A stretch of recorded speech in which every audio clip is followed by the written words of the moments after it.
We also started our own green roof installation business, and green roofs are really simply planted roofs, structured soil, and a pretty interesting process along with living plants on top. And the purpose of them is manyfold. I mean, one, they actually attract stormwater, so it's not overwhelming a sewage treatment system, which is incredibly expensive.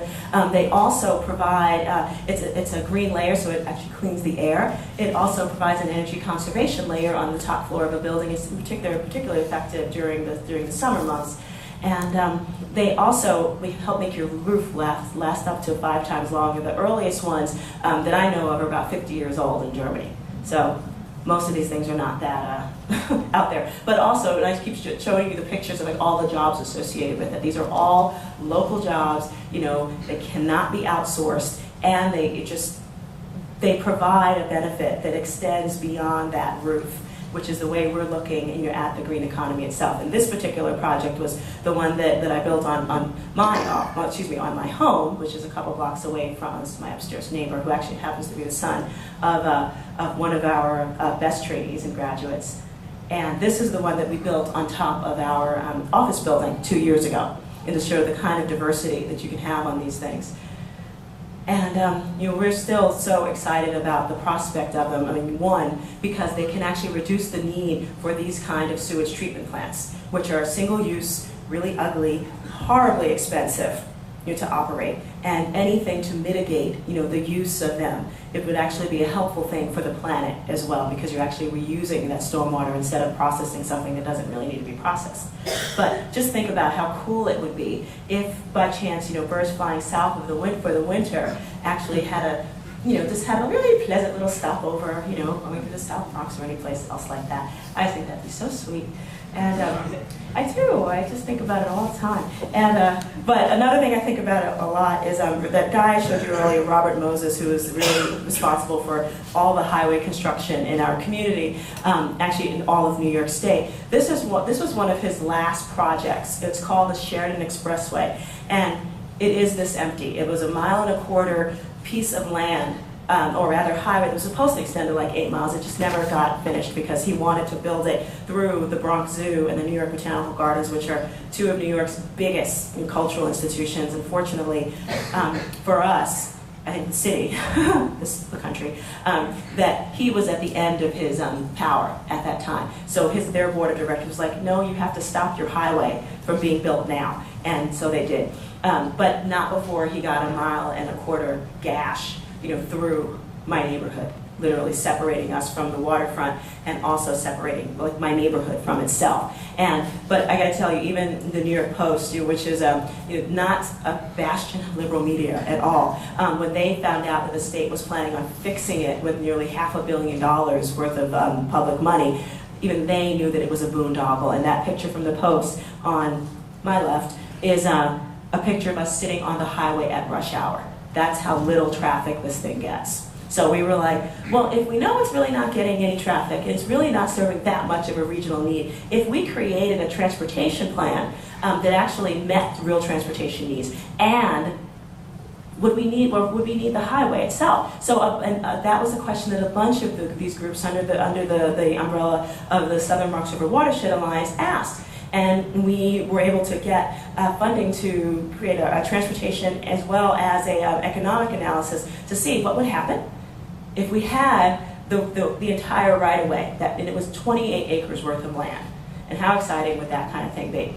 And what we discovered was all of these kind of units of housing and community open space, retail, etc. But the thing that I loved the most was all of this projected wages, and permanent jobs that could be created as a result of it. And I was like, these are things that, and this is not even including, the construction jobs that would go into this. So we're talking some real substantial impact here. And just to go show you that it's not, there's less cars, obviously, in a city like New York, but just to show that we are not completely insane, that it would not be the first time somebody somewhere has gotten rid of a highway and lived to tell and live happily, actually. In Seoul, Korea, their original idea was to build a highway right on top of the river. And someone got the bright idea that they needed to get rid of that. And so they did. And now that place is this really beautiful cultural, mecca in Seoul itself. Closer to here in Milwaukee, Wisconsin, their reasoning behind like not keeping their highway was strictly money. They realized getting rid of it was actually going to add a heck of a lot more, to the city's coffers than keeping the daggone thing. So they got rid of it. And this is what's there now. And again, raising some substantial, taxes and revenue for the city itself. And just like those cities and many of the others, Toronto, granted San Francisco, there was an earthquake that got rid of the Embarcadero, but essentially, whether it was an act of God or the act of a mayor, the point is like people have done this, and we realized that we could actually do the same kind of thing, especially since there was suddenly this new love affair with our waterfront that was recently discovered. And the Sheridan Expressway ran right on it. We thought, my gosh, how beautiful would it be if we actually had the opportunity to make that Sheridan right-of-way come back home, to us.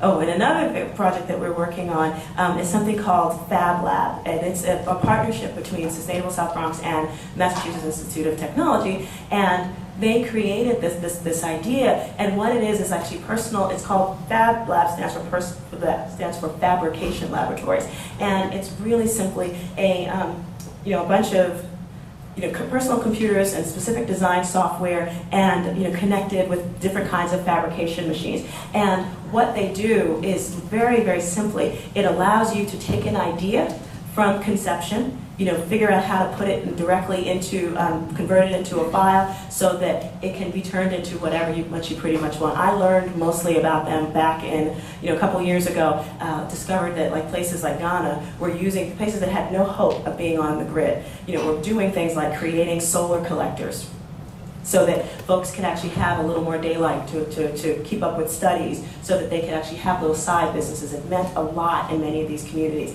And so for us, when we brought this to our community, we realized what we needed to do was we had an opportunity to create a whole new generation of inventors and creators and really help spur that creative process. What we're doing here right now is showing that just with the Google SketchUp, the kids in the picture beforehand had an opportunity to make like little cutout snowflakes that we did as a kid, except what they had a chance to do is actually turn them into that file and then roll it out into a 3D object. But once it got cut out, a piece of wood on the machine. So this thing actually has substance in a way that it didn't before, when it was just like a little paper cutout.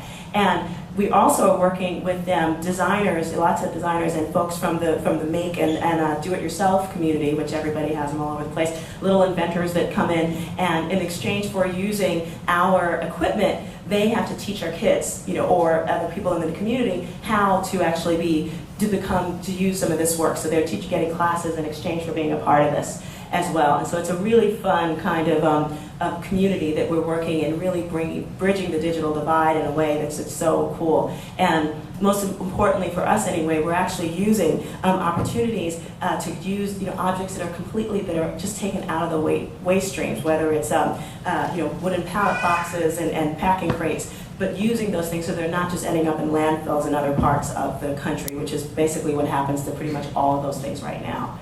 And so this is some of the other projects some of the tools of the trade there. And right now it's in a NASCAR trailer outside of our office. We're doing fundraising right now to make sure that it can actually go into our much bigger expanded space for our office.